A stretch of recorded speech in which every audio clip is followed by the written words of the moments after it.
After a night of passion, Petra and James wake up early in the morning, with Petra quickly leaving for classes while James wakes up for classes. James decides to stay in bed a little longer. Unfortunately, this makes him wake up late, and he arrives late to his philosophy class. Mr. Zimmett is considering not letting him in, but ends up opening the door. It was the last day of school, and Zimmett wanted to test his student spirit with thinking exercises.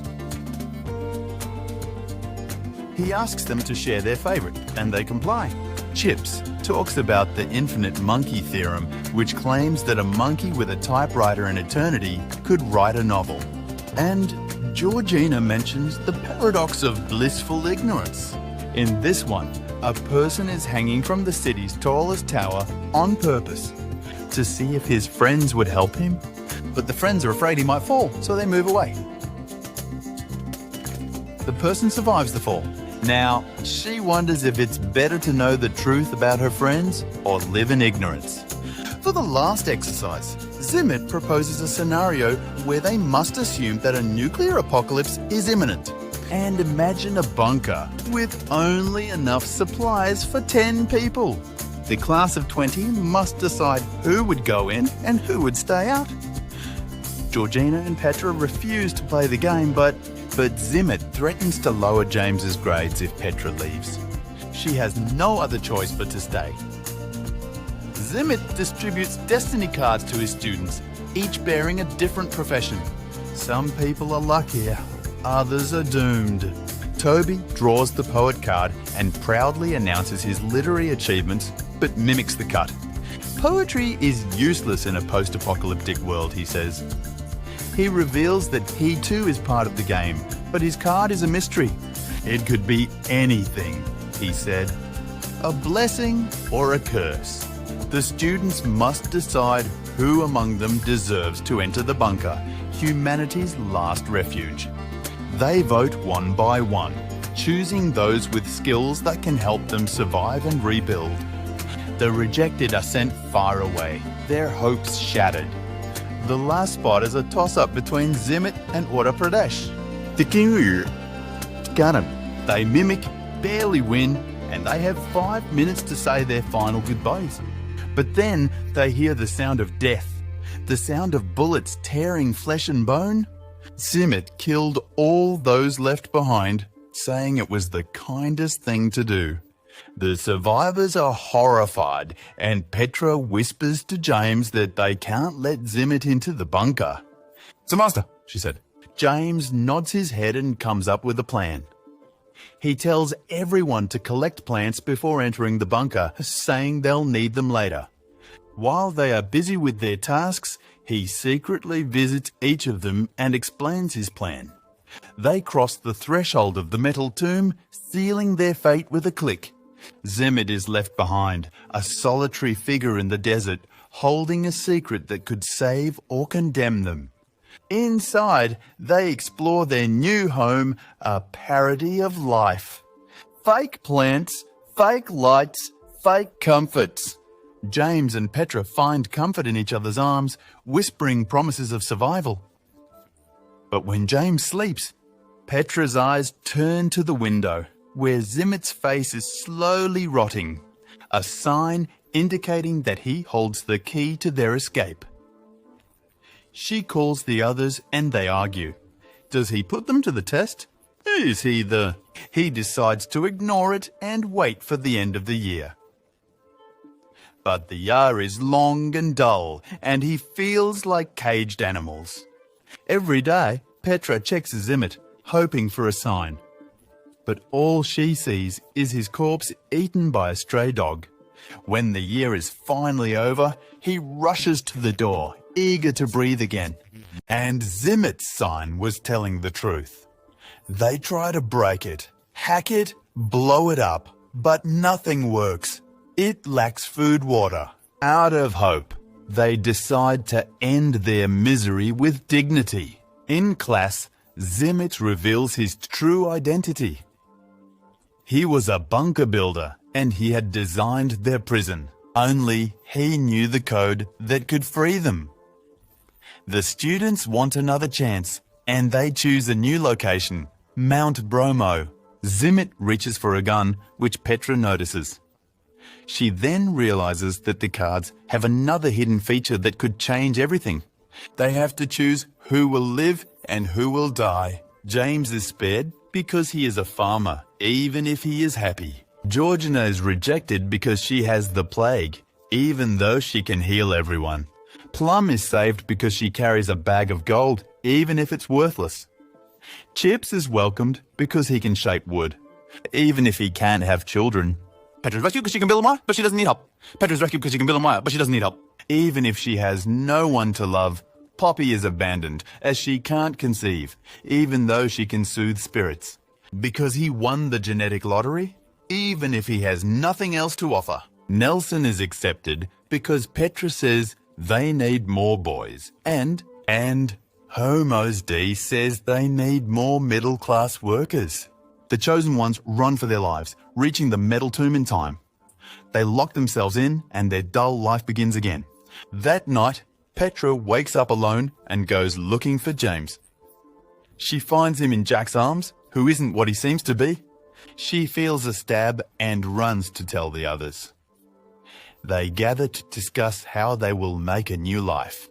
Chips is spared because he is not fertile. Jack and James refuse as they have no love for women. Petra agrees to sleep with Zimmet to upset James, who still loves her. While the outside world burns, the three pairs grow closer. But after 10 weeks, no one is pregnant. Zimmet suggests they swap their partners and that women have more than one man.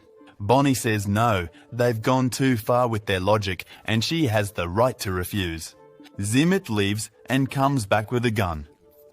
He orders everyone but Bonnie to leave the room. He flees, but Jack hides behind a corner. When Zimmet looks away, Jack jumps on him and makes him drop the gun. Bonnie leaves. He seizes it and points it at Zimmet, but the men keep fighting until Zimmet subdues Jack. Jack stabs Zimmet in the ear with a pen, making him bleed and cry. Zimmet goes to the door and enters the code, opening their graves and sealing their losses. The class had once again failed the exercise and James smelled a trap. James rushed to the desk and grabbed the box, dodging Zimmet's hand. He opened it and found the truth. The box had secret drawers and their cards had been modified. They were always doomed to be the same. A gay farmer? James demanded to know why Zimmet hated him so much. And Zimmet told him a story. The story of a man who lived in a cave, chained to a wall, only seeing shadows and only hearing echoes. He thought it was the world until the day he was freed and saw the real things making the shadows and the schools. I realized that his world was a lie. Zimmet said he wanted to free James from his own cave, his own lie. His lie of privilege blinding him from the harsh reality. But James didn't believe it. Zimmet could have made him insignificant like a florist so he could be easily ejected. But a gay farmer meant that Zimmet wanted him to suffer slowly. They tried again, and this time James is a florist. They imagine an insular paradise where the end of the world is still a far-off threat. Zimmet goes to the bunker to get a weapon, as he always does. He hears a noise, but he shrugs it off. He comes out and Petra gives him a hug. She says she knows he's been through a lot. She asks everyone to let her decide who will go to the bunker because she has a plan. They agree and Petra makes her choices and explains why. With only 2 spots left, Petra chooses James. Zimmet, the tyrant who governs the classroom with an iron fist, has given Petra a 0 for her rebellious spirit. But she has a plan, a secret weapon that will save her. James, the handsome rebel who made noise in the bunker, points a gun at Zimmet's head. He reveals his true identity and his true feelings for Petra. Zimmet tries to bargain for his life, claiming he is the only one who knows the exit code. Bonnie, the smart and loyal friend, memorized it during their last run. Zimmet has no other choice but to leave.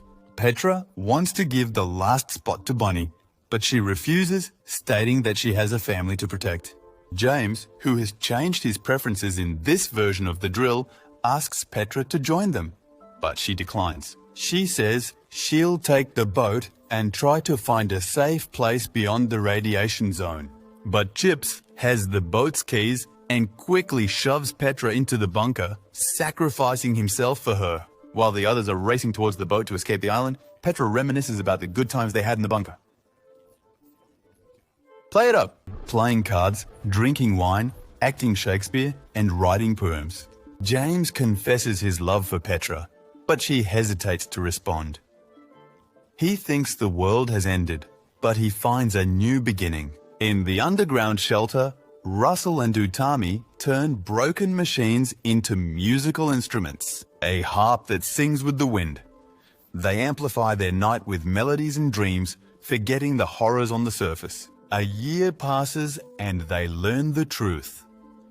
There's no apocalypse, only a test. Zimmet, their teacher, tricked them into believing they are the last survivors of a nuclear war.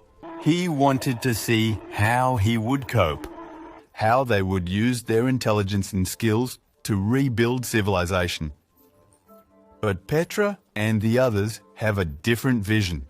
They found happiness and peace on the island, and they are ready to embrace death if it comes. They refuse to let Zimither ruin their paradise, so they stand up to him. He has a gun, but they have courage. They press the button that will make everything explode, and the island goes up in flames. But that's not the end of the story. There's another version told by Chips, the group's joker. He claims he escaped the explosion with 6 women on a boat, and he's living the ultimate fantasy. He says that Cavi, Nelson, and Andy died in various accidents, leaving him as the only surviving male. He boasts that he can get any girl he wants, even if he's sterile. He turns it into a comedy, but it's really a tragedy. The real tragedy, however, is the fate of Zimeth. He survived in a cave, searching for food and water. He's lost everything, his students, his experience, his purpose. He is alone in the school, haunted by his memories and regrets. He imagines various scenarios for himself, some mundane, others dramatic. Sometimes he eats a sandwich, sometimes he kills himself. He's trapped in a loop of despair and madness. What did you think of the movie? Which scenario was your favorite? And don't forget to subscribe and hit the bell to be notified when I post new videos. Thanks for watching me, and see you next time.